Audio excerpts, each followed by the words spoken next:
Right, folks, we are back this week. We had a poor week last week, shall we say. Me and Alan only tipping one. We tipped off the same horse that won. It was 2-1 Jack Rose. But look who's back with us this week. Mr. Haggerty, welcome back. Thanks, Ryan. It's good to be back.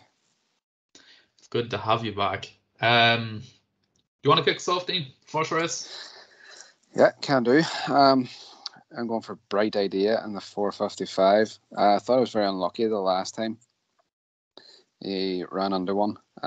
He's drawn in stall 6, which is pretty handy for, as we've talked about on the show last year, about the 1 mile, 2 and a bit furlong start. It comes up close to the first bend, so it can either go forward or get a good position, hopefully. His last one came off a mark of 83. He's on off a mark of 87 today, so £4 higher. This is an apprentice handicap. They have one of the top apprentices on board here in Dylan Brown McMonigal. I think there's just lots going in his favour. Last time out, it was over a mile 4, and his time was pretty impressive, over a mile 4. His main danger here was about 10 seconds slower than him over the same course and distance. So I think, given all that, if things fall in his favour, he should be hard to beat here, and he probably would be my nap of the night. Yeah, look, total agreement with you. It looks an alright Claymore. But like I said, Joseph O'Brien's Bright Idea looks to be the absolute standout horse in this. And has a 20k price tag on him. Might be a little big, but like I said, ran a good second last time out behind Moon Daisy. I took that one up last time. It is interesting to see him dropped into Claiming Company, but yeah, I'm in total agreement with you here, Dean. He also got that chance to run across the pond in the Racing League, and was second to Champers Lisa last year in 2020. So, like I said, still 6 as well. Yeah, that's the one to beat, isn't it? Yeah, you would imagine. So, like, we seen Dalvey last week whenever we were lucky enough to get down in James's, and he was looking particularly well. Big and strong. It'd be nice to see him run a good race as well. Yeah, he's also in for 20k here. Big price tag on him as well. Yeah. We shall move on to the second race. I have gone for Cursory Exam. We were at the track last week, Dean, and this one impressed me possibly the most out of the whole lot of them. Bet my selection, Mockless in second. Cursory Exam is up only £4, which was quite generous from the handicapper, and leaves him in with a chance to go and get another win on the board. I was talking about how Bellewstein is actually a relatively decent track to follow with horses then coming to Dundalk. And one I actually missed was Cursory Exam. He was 5th at Bellewstein before that win at Dundalk, and the form of that race did actually work out very well. The 4th place horse in that, Faithful Prince, won next time out. The 2nd place horse, Moss Tucker, won next time as well. And the 6th place horse, Church Mountain, won at Galway as well. It was also a gamble on Cursory Exam at Dundalk last time, 22s I think it was in the 10s, wasn't it? Yeah. So the market's probably another one to keep an eye out just before the off. Definitely each way, I'd say a good price. Yeah, I'm in agreement. As you say, we were all on track last week. Last week we had a great night. And Martin, a friend of ours, has backed Cursory Exam last week, and as you say, he managed to get 22s in the rings. I think went off at 10s or slightly shorter. But as you say, £4 hike isn't all that bad, given he won just over that. I think it was a length and a quarter or a length and a half. The horse then the runner up that day has been consistent recently, so it wasn't to say that it was, just one of them things where things fell right for him on the day. He did beat a horse that was in good form. Drawn in stall 11. It's a tricky one because I think he might do something similar to last week. Don O'Connor's back on board this week again. Probably just drop in and see how the race plans out. Just keep an eye again on the market. I don't think he'll be anywhere near as big as he was last time, or anywhere near his starting price even. You might be lucky if you're getting sixes, maybe eights. But just keep an eye to see how well back he goes this time again. Yeah, 100% agree. The third race, another 1 mile 2 handicap. This, in my eyes, the best race tonight. I was torn between two of these, Sozimus and Erwin, but I did have to go for Erwin. He just continues to impress me. Did so last time when I tipped him up as well. Nice 9-1. Like I said before, I was disappointed not to see him have a summer campaign for whatever reason that may be. I don't know. But I am happy to see him running at Dundalk. He seems to absolutely love Dundalk. Two wins and a third, I think it was, at Dundalk. Yeah, he never looked like he was going to be beat last time at any stage. He just coasted up into the lead in the final furlong, and it was all over from there, really. The step up and trip didn't face him either, and he's now coursing distance winner. So yeah, Dylan Brown McMonagle also claims £3 on him, which is always a good help. But for me, Erwin definitely won't be 9-1 again. Yeah, I have to say I was torn between Erwin and Alhazam as well. And I've sided with Alhazam and Chris Hayes, Kevin Prendergast. Got a fantastic record at the track. He is 4 for 9. So, hopefully he's going to make it a 50% 1-2 runs ratio on Friday night, hopefully. He's only £1 above his last one on mark, which is very workable. He is entered in the sales. I was just checking there during the week, and I sent it on to you lads in the group chat. I always kind of keep an eye on sales to see what's coming up. So a 1 would boost his price by a few thousand, you would think, if he's to get his head in front again. He's drawn in stall 14. Now, that's not really an inconvenience to him, I don't think, because he likes to be played late. Well, he was played late in his last few runs. So I would say something similar might happen again, and here, he might be an each way play, he might not, but just see how it is whenever the market opens up or the prices come up online. Yeah, the fourth race of the night being this for me has been or is the hardest race to call in possibly a long time at Dundalk, but I am going to take a wee stab in the dark here and go for Help Me Out. Billy Lee is riding this one.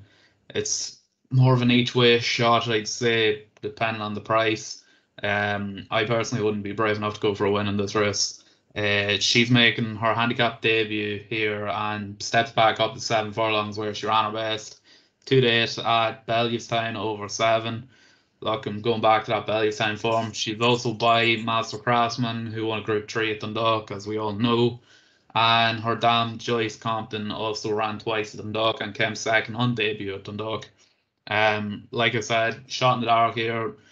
Just trying to put a few bits together here. Just 2 and 2. Hopefully it makes 4, but don't know. Each way at best for me. Yeah, it is a tricky, very, very tricky race. I'm going to go with, again, a Kevin Prendergast horse called Mumiez.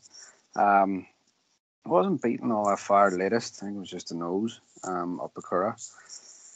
7 furlongs is probably what this horse needs. He was 6th the last time. He was staying on strongly towards the end. Yeah, he's drawn in stall 7, which gives him every chance. Again, depending on what way Scott McCullough wants to ride him. He's ultra consistent. If he's at an each way backable price, definitely take each way, and you're going to get your run for your money from him. Yep. The fifth race, 4:47, another 7 furlong. I am going for one of James McCauley's Caesar's Comet.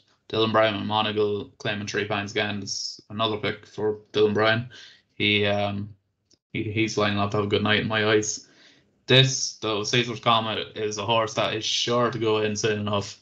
He looked like he was going to win last time out at Bellewstown. He was going to be sick of me here in Bellewstown. But probably went too early and got past just inside the final furlong. I think it's only a matter of time before he goes in again. And me and you got to see him up close and personal last week. And he is one of the most beautiful horses I've ever seen. That white eye, very unusual. Yeah, look, it'll be interesting to see how he goes here. He's drawn a stall 4, and it's only £2 higher than his last winning mark. Interesting to see. 7 furlongs at Dundalk. He's been hit and miss over that trip, but don't know. He might need the mile, but definitely an each way shout again. Yeah, 100%. And this one I'm going to go for Tai Xing Ye. Beat last time by the ultra consistent Sister Lola. She's been in fine form in her last 4 runs. She's managed to pick up 3 wins. Is off the same mark here again, and this is the second time I'm picking a Donna O'Connor horse tonight. Drawn well in stall 9. Donna seems to be riding well at the minute. We've seen him last week. I think he picked up a 1-1 at least. Again, this is a pretty hard race to kind of delve into. So it is maybe one of those where you could play with a bit of caution. But yeah, Tai Xing Ye would be the one that's tickling my fancy. Yeah, the 7:15, another 7 furlong. It's a handicap one. Egglish for me. Aidan McGuinness, Rowan Whelan's riding. Aidan McGuinness has been on top form, absolutely unbelievable form at the minute, and will no doubt want to keep that going throughout the winter months at Dundalk. Look, Egglish has been quite a good horse for me, Dean, as you know. I do tend to stay on the right side of her, thankfully, most of the time. She's quite an interesting horse. She's only £4 lower than her last winning mark. So she seems to be well in on the weights. I am looking forward to seeing how she goes here. So more of a shot in the dark as well. But Egglish has been a good horse and one that does like Brian Dundalk. Yeah, hopefully all going well, she'll go in again. Yeah, I am going to go for Designer Kaelin. Again, the horse has been very consistent. Now, it's threatening the one without winning. So I'm hoping that things maybe just fall into place and clicks this time. Could be a horse that just, once it gets its head in front, it could go on a wee run. Hopefully that happens here. Drawn in stall 1. The big positive for me is Mikey Sheehy, a man who's in tremendous form at the minute.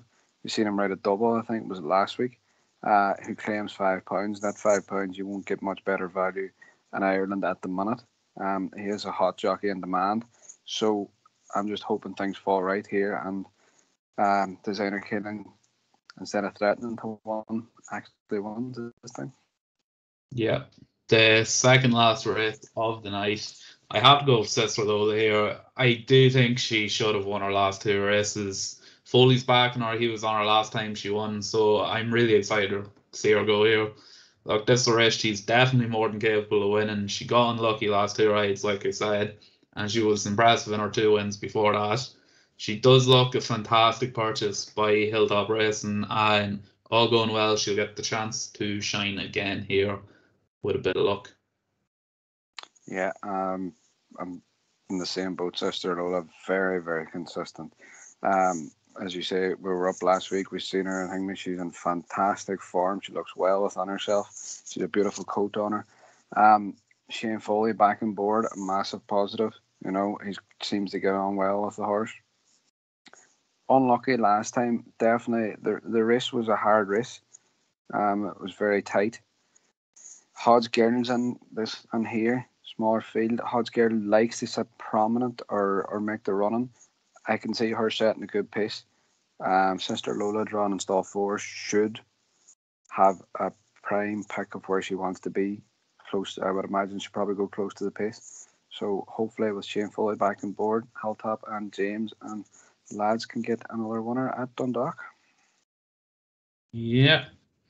And for the final race of the night, Dean, I am going to go for Bears Hug. Here, Kevin Prendergast trains and Chris Hayes riding. I think the drop to 6 furlongs is quite interesting, to be honest. Hasn't ran over it yet. Yeah, he's been dropped £2 for his last outing. And I know he was last, but that was a brilliant race here at Dundalk. And was absolutely oozing with ability in that race. This, in my books, is much easier race than that one with a lot of inexperienced horses. I am hoping Bears Hug experience kind of plays into hand here. And I know it's a drop down, but it'll be interesting to see. Yeah, I'm going to go for the Andy Oliver train, Let It Go. It's only had 2 runs, so it's relatively unexposed. Ran decent enough. I think it was 5th on debut at Dundalk. Ran with lots of credit for first run. the trainer had a winner last week. I was on.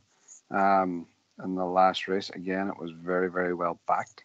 So keep an eye on the market. You could get Let It Go at a good price. Drawn here in stall 6. So again, it will have prime choice as to what it wants to do, given it jumps away on terms. So yeah, hopefully it opens up at a nice price and we can get an each way about it even. Yeah, 100%. That wraps up that one for Dundalk this week. Dean, Nap, next best each way. Do we have anything? Nap, it says with being bright idea. I'll go with next best Al Hazam and each way, for instance. Or well, we have no prices at the minute, but I'll go with Let It Go. Yeah. Just before we finish up, go you on ahead first, Ryan. Yeah. I will nap up Heroin in the 545 neck best. I'm gonna go Sister Lola, and each way I think I'll have a crack at Caesar's Comet each way. Yeah, just I looked back on the racing from last Friday night when I got home this week. It was interesting to note, Ryan. I don't know if you've had a chance to look back on it, but last week of the 8 races, there was 5 horses who won, who all opened up in the market at way bigger prices and were all gambled in. And those were the Colin one in the first, Colin Jared Lyons in the first, Eddie Lynham and Chris Hayes in the second, then the Cursory Exam, and the last 2 of the night, Getaway Queen and the Andy Oliver one, and the last I can't remember its name. But it's just something to keep a wee eye on, folks. If you do see a few pound coming in the gambles, Dundalk, and it's late on, yeah. Money tends to never far away and never far wrong. There's something to keep on the right side of. What I've noticed most is the money tends to come in the last couple of minutes before the off. Really, if you see a big drop. As soon as that market opens, 10 minutes before the race, just keep an eye. And if you see one dropping, like look at a couple of weeks ago, we've seen the Mick Halford one on the Group 3 opened up at 15-2, gambled into 7-2 or 3-1, something like that there, and won. So just keep an eye on any potential gambles happening late. Yeah, completely agree. That it, Dean? That's it. Perfect. Well, be sure to like, subscribe, comment down below, follow all our social media pages. We're trying to get our Twitter back up and running. We're almost at 100 followers again, so be sure to follow that. Dean, you have the TikTok account. TikTok is up and running. We have our video from last week at Dundalk and Ferry House. Actually, our most viewed video. There's over 950 views on it, so things are starting to pick up there. If you are on TikTok, Racing Records Official, drop a like, drop a follow. We're here to bring content from the racetracks and all that there. Yeah, 100%. Yep. Have a good weekend, folks.